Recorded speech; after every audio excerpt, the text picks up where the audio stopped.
বিসমিল্লাহ, আলহামদুলিল্লাহ,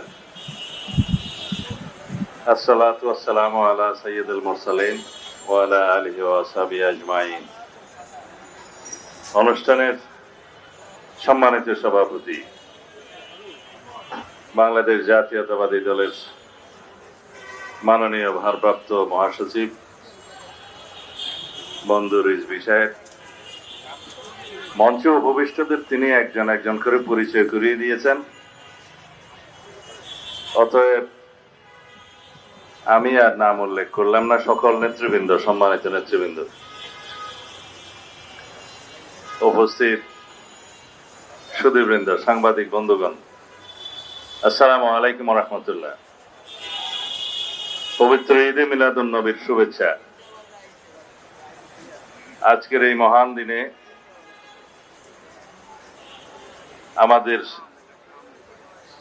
এই বিশ্ব ব্রহ্মাণ্ডের সর্বশ্রেষ্ঠ মহামানব হযরত মুহাম্মদ মুস্তাফা সাল্লাল্লাহু আলাইহি ইসলামের জন্ম হয়েছিল এবং তিনিও তার ওফাত দিবসে কি তাকে রব্বুল আলামিন সৃষ্টি করেছিলেন। আয়াত হচ্ছে ওমা আরসালনাকা ইল্লা রাহমাতাল লিল আলামিন, আমি তোমাকে বিশ্ব ব্রহ্মাণ্ডের রহমত রূপে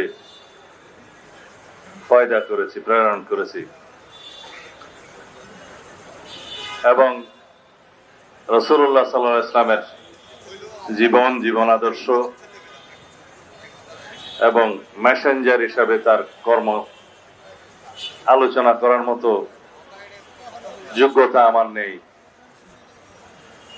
এই উপলক্ষে সারা বাংলাদেশে, সারা পৃথিবীর সকল মুসলিম দেশে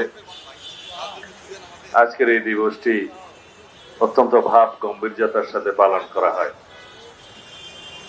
এই দিবসের শিক্ষা রাসূলুল্লাহ সাল্লাল্লাহু আলাইহি ওয়াসাল্লামের জীবন আদর্শ অনুসরণ করে রাষ্ট্র পরিচালনা করাই হচ্ছে আমাদের মহান ব্রত।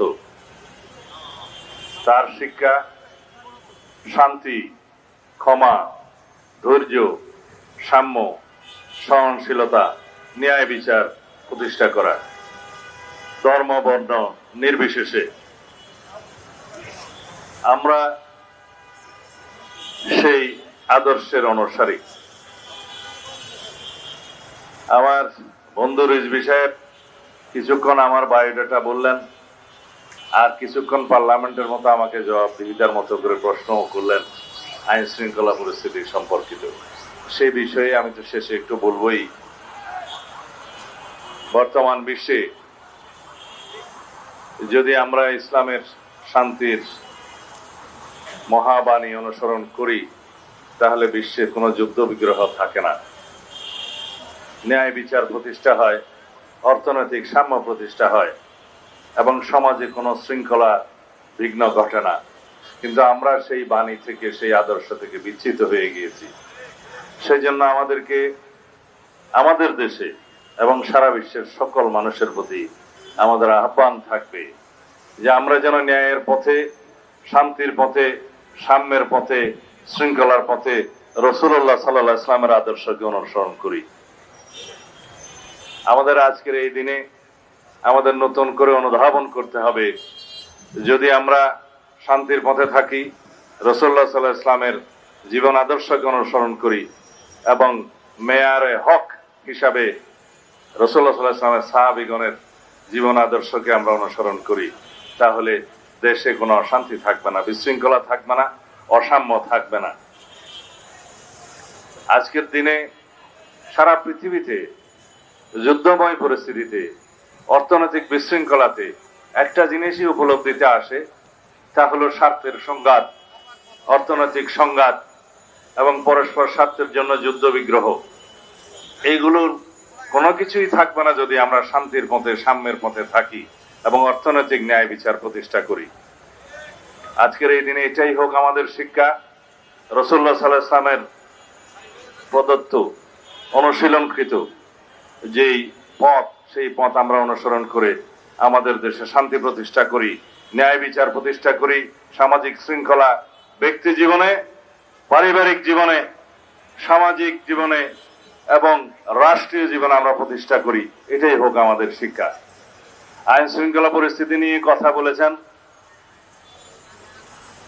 আমরা যে শৃঙ্খলা বাহিনী উত্তরাধিকার সূত্রে পেয়েছি, যে বিশৃঙ্খল পরিস্থিতিতে 24-এর ছাত্র গণ অভ্যুত্থান পরবর্তীতে যে বাংলাদেশ আমরা পেয়েছি, যে আকাশ সম উচ্চতার প্রত্যাশা, জনপ্রত্যাশা আমরা পেয়েছি, আমাদের যেটা প্রত্যাশা আছে সবকিছু আমাদেরকে একই সাথে বিবেচনায় নিতে হবে। শৃঙ্খলা বাহিনীর আধুনিকায়ন, মনোবল বৃদ্ধি করা, তাদেরকে জনগণের সেবক হিসাবে কাজ করতে অনুপ্রাণিত করা, এই কাজগুলো একসাথে করতে হবে, যা আমরা করে যাচ্ছি। সরকারের 6 মাস অতিবাহিত হয়েছে।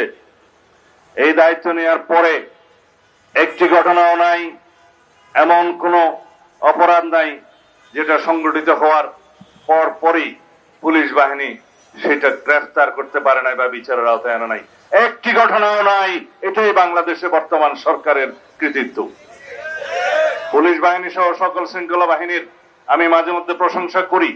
এই জন্যই করি, তাদের ভঙ্গুর মনোবল এবং ভঙ্গুর অবস্থায় যেভাবে আমরা পেয়েছিলাম, এই 6 মাসের মধ্যে তাদেরকে একটা আমরা অবস্থান উন্নীত করতে পেরেছি। তাদের মনোবল ফিরে এসছে এবং তারা সম্পূর্ণ শক্তি দিয়ে অপরাধ দমনে তারা সচেষ্ট হয়েছে। রংপুরের একটি ঘটনার কথা মহাসচিব সাহেব বললেন। সেই ঘটনা সংঘটিত হওয়ার যৌক্তিক সময়ের মধ্যে সবাইকে আইনের আওতায় আনা হয়েছে। এরকম রামেসা হত্যা থেকে শুরু করে যত ঘটনা জাতীয়ভাবে আলোচিত হয়েছে বা আলোচিত হয় নাই, প্রত্যেকটা অপরাধের আমরা অ্যাড্রেস করতে পেরেছি এবং যথাযথ আইনি প্রক্রিয়া নিয়ে আসতে পেরেছি, আদালতের কাছে সুপর্দ করতে পেরেছি। ক্ষেত্র মতে সমাজের চাহিদা অনুসারে সংক্ষিপ্ত সময়ে বিচারিক কার্য সমাপ্ত করার জন্য সহযোগিতা করেছি। সবকিছু আপনারা জানেন। এর চাইতে এই অল্প সময়ের মধ্যে আর বেশি কিছু আশা করা আমাদের মনে হয় ঠিক হবে না। তবে ইনশাআল্লাহ প্রতিশ্রুতি দিচ্ছি, বাংলাদেশের এই পুলিশ বাহিনী জনপ্রত্যাশিত, জনবান্ধব পুলিশ বাহিনীতে পরিণত হবে ইনশাআল্লাহ।